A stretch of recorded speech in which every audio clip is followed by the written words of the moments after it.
Around another corner and realize nobody in this city could see everything at once. There's no balcony for lording over commoners, no watchtower for keeping tabs. This place was designed with layers, for movement, for mystery. Even in a small home, you had nooks, crannies, quiet spaces that belonged to you and no one else.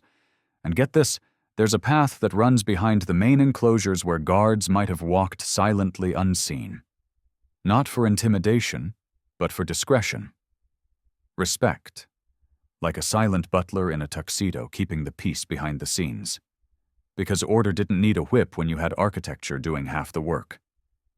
You imagine a family here, kids squabbling over dried figs, a grandmother crushing herbs in a stone bowl, a father carefully laying stones on the next section of the enclosure.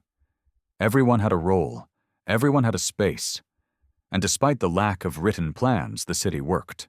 No traffic jams, no wasted space. Every turn mattered. You pass by a shallow pit in the earth, once a kitchen hearth. The ash is long gone, but the groove is still there.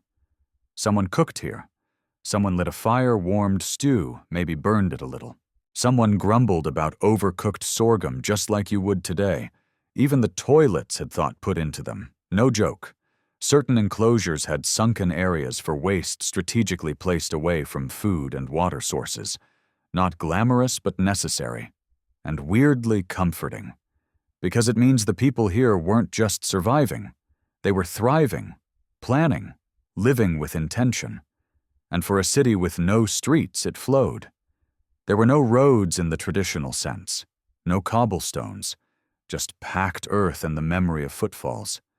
People knew the way because their feet remembered, and the winding paths meant that any stranger would be immediately noticed. That's security without needing walls topped with spikes. You reach the outer enclosure again, looking back over the sprawl of stones, and it dawns on you the very layout of the city was part of its defense. Not a fortress, exactly, but a place that revealed itself slowly like a shy genius with no desire to brag. The winding paths weren't inefficient. They were intentional.